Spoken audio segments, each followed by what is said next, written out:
Buongiorno a tutti, ben ritrovati qui su Radio Rossonera. È sabato 1° luglio del 2023 e quindi buona stagione a tutti. Buona stagione Enrico Boiani. Ciao, buongiorno a tutti, ben ritrovati. Siamo entrati nel mese più bello dei 12. Assolutamente sì, Henry, quindi tanti auguri per il tuo compleanno, grande Henry. Fate gli auguri ad Henry qui nei commenti. Non è oggi il mio compleanno, Non è oggi? non è oggi, è tra 18 giorni, vorrei Tra 18 ricordare. giorni. Quindi non fate gli auguri a nessuno, grazie. Va bene, buona stagione, che sia una stagione insomma, con un trofeo, perché insomma è sempre quello alla fine l'obiettivo di una squadra, tirare su una coppa, che sia la Coppa Scudetto, che sia la Coppa delle Grandi Orecchie, perché lì alla fine partecipiamo, oppure della Coppa Italia. Questo è, diciamo così, l'ultimo degli obiettivi, ma sarà una stagione classica, fortunatamente non ci sono anticipazioni mondiali e compagnia cantante, insomma. Si parte da oggi con la stagione 23-24. Partiamo subito dai saluti, poi ci addentriamo su quello che è il classico obbligo di riscatto. Mi faccio aiutare qui da Gazzetta. Salutiamo ufficialmente i vari ranks, Tatarosano, Dest, che vanno via, Bakayoko, che ha finito il prestito a Vranks, ha finito il prestito Dest e finisce il contratto di appunto Tatarosano. Finito anche in teoria il prestito di Brahim Diaz, insomma, salutano i giocatori che avevano il contratto in scadenza. Sì, poi su qualcuno io la riserva un pochino me la tengo, su altri meno. Torna Bakayoko? No. Fortunatamente No. No, dicevo, su Vranks un pochino la riserva me la tengo perché è stata una stagione talmente strana, talmente particolare che non so quanto sia giudicabile, ecco. E in tutto questo ti aggiungo una cosa, tra il buon a 25, 20 e il prezzo che aveva riscato di Vranks, è vero che all'allenatore probabilmente non è piaciuto, però non so, qualche dubbio mi viene, ecco, cioè per il livello che ha fatto vedere Vranks, Musa non è che sia 4 spanne sopra, ma nemmeno 3, ma nemmeno 2 forse, cioè a grosso modo siamo lì. Poi ovvio ha giocato proprio di più, ha messo più minuti nelle gambe, è più giovane, ha più esperienza è anche un altro tipo di centrocampista. Sì, però come livello non è che siano troppo distanti, ecco, e quindi un pochino per lui mi dispiace.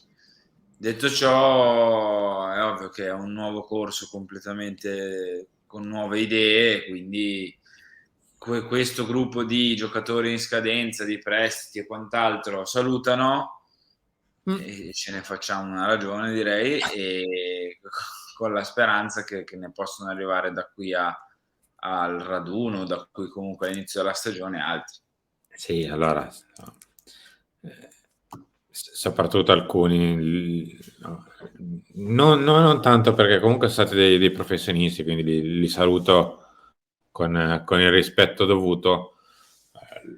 L'unica cosa che veramente non ho mai capito è Bakayoko. Questo proprio non ce l'ho mai fatta, e che oggi che è finito anche il prestito biennale, onestamente non ho proprio capito cosa ci abbiamo visto in lui per riprenderlo, perché una volta che l'hai Anche preso per buttarlo in campo quando avevi Vranks e Pobega, cioè. insomma, questo proprio onestamente non ci ho mai capito nulla su questa operazione. Tanto valeva prendere un ragazzo di 19 anni e fargli fare un anno di prestito piuttosto che Bakayoko. Ma vabbè, andiamo avanti, perché come scrive Gazzetta è un altro Milan, come hai detto anche tu Henry, si sta facendo un po' tabula rasa, si è fatta anzi tabula rasa, e si riparte con praticamente più di metà della squadra nei titolari, dico, che dovrebbe cambiare. Vita nuova per Pioli, da Pulisic a Musa, i volti della rivoluzione, Loftus-Cheek ufficiale, Chelsea di 4 rinforzi, ora trattativa con i club e su Frattesi che piace al tecnico e tempo di decisioni. Ora su Frattesi lascerei un attimo da parte, anche ieri abbiamo assistito un po' al balletto del mercato è inteso proprio come strada con bancarelle, non mercato calciomercato, cioè proprio sembrava di essere a chi offre di più perché ieri il buon Nel Giovanni mentre, Simo, gol. c'è una breaking news, no, ovviamente una breaking news per noi. Torna pure. Oddio, che è successo? È ufficiale. Chiudi, ecco. Ovviamente voi quando guarderete questo video sarà già accaduta questa cosa, ma è appena uscito un reel sul profilo Instagram del Milan che ufficializza il nuovo numero di maglia di Rafael Leao, che passa dal numero 17 al numero 10. Ok. Quindi Mi nel hai dato momento in cui questa... registriamo, così capite anche a che orario registriamo, è uscito questo reel, quindi è ufficiale. Rafa è il Ok. nuovo numero 10 del Milan. Esattamente, quindi abbandona la 17 che quindi andrà sulle spalle di... Non lo so, Ciukwueze magari. Mm. Va bene, torniamo a noi. Torno alla pagina di prima di Gazzetta per fare un po' il punto della situazione sulle entrate, cioè i volti di cui parla Gazzetta, ovvero i 4 rinforzi che avrebbero comunque già detto sì al Milan sono Christian Pulisic, Yunus Musa e il buon Tijani Renders. Sì. Più te lo metto per fare il quarto, Ciukwueze, che è un discorso un pizzichino a parte, ma ne parliamo tra poco. Perché? Perché per Pulisic si è già parlato approfonditamente con lui e ormai aspettiamo settimana prossima per provare a chiudere il colpo con il Chelsea. Con Renders abbiamo parlato approfonditamente con lui e a questo punto dovremo andare, come dice Gazzetta, dal proprietario del cartellino, cioè la Z, a intavolare la trattativa, ma Sì. anche con lui abbiamo parlato molto per portarlo qui a Milano. E stessa cosa abbiamo fatto già con Yunus Musa, anche qui settimana prossima ci sono importanti novità all'orizzonte. Ovviamente nel weekend di solito non succede grandissimo movimento, a meno che poi non sei verso la fine del mercato in agosto, che ogni giorno vale l'altro, però tendenzialmente si va un po' quietando la cosa nel weekend per poi riprendere le trattative il lunedì e giù di lì. Stiamo a vedere perché settimana prossima, che è l'ultima prima del raduno del 10, ci potrebbero essere novità sia da Valencia che da Londra. Beh, settimana prossima io credo che un altro paio di cose possono succedere, magari non tutte e tre, cioè non Reinders, Musa e Pulisic, però un altro paio, soprattutto per quanto riguarda Pulisic e Musa, più di altri, credo che possono andare avanti, ecco. Sì. Aspettiamo, perché io preferivo Ciukwueze a Musa, a Pulisic, perdono. Non è escluso che un colpo, come dire, rinneghi l'altro, No, escluda questo no, l'altro, assolutamente. e quindi io attendo. Ecco, ho ribadito più volte il fatto che Pulisic non è che mi faccia impazzire, e nemmeno Musa, a dirla tutta, in tutta onestà. Però attendiamo perché comunque se il Milan ci crede, se il Milan investe, un motivo c'è, ci sarà, suppongo, e quindi ripeto, sto vedendo tanta buona intenzione di lavorare bene, tanto lavoro, perché comunque le trattative ci sono, gli accordi chiusi con i giocatori ci sono, e quindi questo fermento mi sta piacendo, poi è tutto da valutare: A, chi effettivamente arriva, B, chi arriva poi come renderà in campo e tante altre cose, quindi staremo a vedere.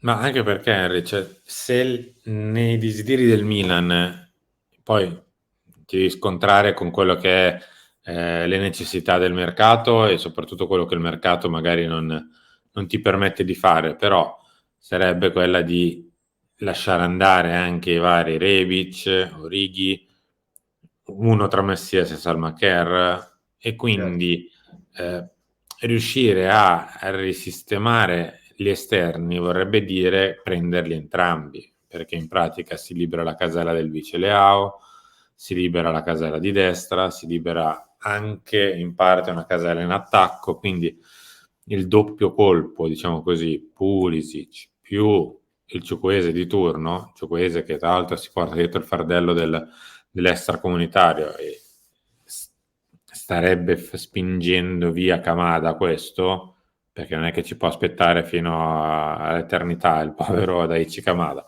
Quindi se il Milan comunicherà in via ufficiale a Kamada che insomma, una volta scelto Ciukwueze o comunque scelto il fatto di non prendere lui, si va su un altro extracomunitario, Kamada andrà. Ci sono voci per lui dall'Arabia, ma vabbè, questo è un altro discorso. E vediamo poi cosa fare in attacco. Ma tra Leao, Pulisic, Ciukwueze e Salmaker, metti, non so, questi potrebbero essere i 4 della batteria esterni, ecco. Quindi non per forza sono, diciamo così, ad esclusione Ciukwueze e Pulisic. No, certo, e questo sarebbe molto importante, daresti una ventata di aria fresca agli esterni, metteresti molta più imprevedibilità, molta più sicurezza nel caso in cui dovesse non esserci qualcuno e quindi sarebbe una gran cosa buttare dentro, cioè mettere dentro sia Pulisic che Ciukwueze. Solo con uno dei due sarebbe ok, tra i due avrei preferito Ciukwueze, ci si sta muovendo prima per Pulisic e va bene. Vediamo come avanza, ripeto, si sta lavorando bene secondo me in questo momento qua. Poi è tutto, i colpi sono tutti da chiudere e una volta chiusi sono tutti da vedere in campo. Quindi c'è curiosità e vedremo cosa ci riserverà il futuro in questo senso. Sono malcontati, molto malcontati, un'ottantina di milioni, perché sono tra Reinders, Musa, Ciukwueze e Pulisic, chi qualcuno più di 20, chi qualcuno meno di 20, ma all'incirca questo è, sono 2, 20, 40, 60, 80. Grosso modo questa è la cifra per i quattro giocatori. Poi ovviamente c'è da mettere l'ingaggio, chi ne prende ovviamente meno, tra il Ciukwueze di turno e il Musa anche perché no, ragazzo molto giovane. Pulisic, l'accordo con lui sarebbe di chiudere entro i 4 milioni di euro a stagione, che insomma, arriva dal Chelsea e prende già di più. Cioè, quindi... Sicuramente, motivo per cui l'avrei lasciato tranquillamente al Chelsea, però capisco che possa essere un giocatore che può far comodo. 4 milioni sono tanti, cioè dai 4 milioni a lui, 4 milioni a Loftus-Cheek e hai ancora sul groppone i contratti di Rebic e Origi. Ok, cioè, No, va bene. il monte stipendi premessa, se ti liberi di Rebic o Righi, in pratica non viene toccato. No, esatto, sì. Sì. Però è ovvio che la difficoltà più grande è proprio liberarsi di alcuni giocatori che in questo momento in rosa spazio non ne hanno tantissimo e che invece in spazio salariale ne occupano tantissimo. Certo. Chiudiamo, Henry, con un'indiscrezione che però ha rilanciato in questo momento solo e soltanto Sport Italia con Alfredo Pedulla. Cioè, un altro sondaggio, ma per Gravenberch, centrocampista del Quanti ne Bayern vogliamo Monaco. comprare? No, è ovvio che questo andrebbe a sostituire qualcuno di grosso per forza di cose, perché comunque, come c'è scritto nel pezzo, il Bayern Monaco sconti non ne fa, anche se l'anno scorso ha giocato veramente molto poco, non è arrivato neanche ai 1000 minuti, quindi proprio poco, poco, poco. Gran prospetto, arriva da ex Ajax, è rimasto in quota Enzo Raiola dalla scissione con Raffaella Pimenta, lui è rimasto con Enzo Raiola.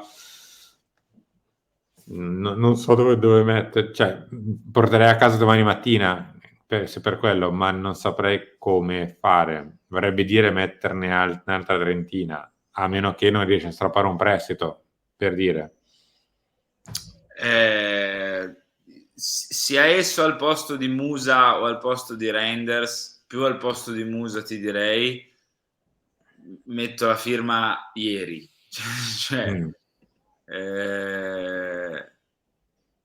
onestamente io vorrei tanto un giocatore di questo tipo qua. Cioè, se vogliamo il prospetto è molto più prospetto lui che Musa, ecco. È un giocatore che all'Ajax ha già giocato delle stagioni importanti, molto più importanti di quelle dei suoi, diciamo, colleghi accostati al Milan. Magari, cosa ti devo dire? È ovvio che il prezzo è un po' proibitivo, però tra spenderne 25 per Musa e spenderne 28 per lui, cioè 28 per lui? quanto l'ha pagato il Bayern Monaco? Mi pare 35. Allora non penso che il Bayern Monaco ti chieda 50 o 30. Se facciamo il conto, caro il mio direttore, è un po' lo stesso, Di la De stessa Ketelaere. cifra di De Ketelaere a livello di Mm-hmm. residuo a bilancio, quindi sono 28. Piuttosto che spenderne 22 per Musa, con tutto il bene, ne spendo 28 per Ryan. Ok. Mio cugino, Ryan. Cioè, non avete proprio i tratti simili, però. Ryan Gravenberch, che come vedete è un 2002, quindi ancora molto giovane,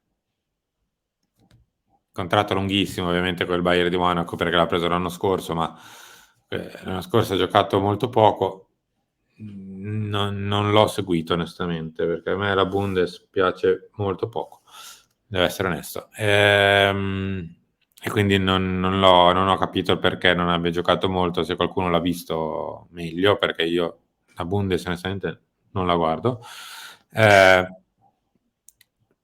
ha fatto meno minuti di alcuni dei nostri che sembravano aver giocato poco quasi, cioè ha giocato nemmeno 1000 minuti, quindi è andato Sì, in incontro a una Bundes ne ha fatti stagione. solo 600. Eh, Cioè meno di 600. meno di 600. Comunque c'è Sì, una novità, poi torniamo a parlare di Gravenberch, c'è una novità, cioè non cambia solo il numero Leao, che cosa davvero, cambia anche? La cambia anche il pettinatura? nome sulla maglia. Si chiamerà Heriberto? No, No. no, e neanche Luciano. No, prima era R.Leao, Mm. adesso dovrebbe essere Rafa Leao. Rafa? Rafa Leao. Vabbè. Comunque Sarà che non Gravenberch, ha più la multa dello Sporting, quindi a questo punto cambia il nome, non lo so. non lo voglio sapere, glielo chiederemo se ne avremo Assolutamente. l'occasione. Henry, noi siamo arrivati in chiusura, ci ritroviamo domani qui per obbligo di riscatto. Sì, mi raccomando, like, diteci la vostra sotto nei commenti, sia su Gravenberch che su... Ma come si dice? Gravenberch, com'è che si pronuncia? Non lo so. Scriveteci come si pronuncia nei commenti, diteci la vostra, iscrivetevi al canale se non l'avete ancora fatto, attivate la campanella per tutte le notifiche, like, commento, condivisione, le solite cose, dai, forza ragazzi, qua sotto, anche di sabato, anche il 1° luglio, con 200 gradi, siamo qua, forza. Grazie a tutti per essere stati qui con noi. Torniamo domani con obbligo di riscatto perché ci sarà anche domani l'appuntamento con Obbligo e con Rafa Leao che ha preso la numero 10. Grazie a tutti, buona giornata. Le clip di Radio Rossonera vanno avanti oggi pomeriggio, ad esempio. esce una nuova clip. Grazie, buona giornata, buon weekend.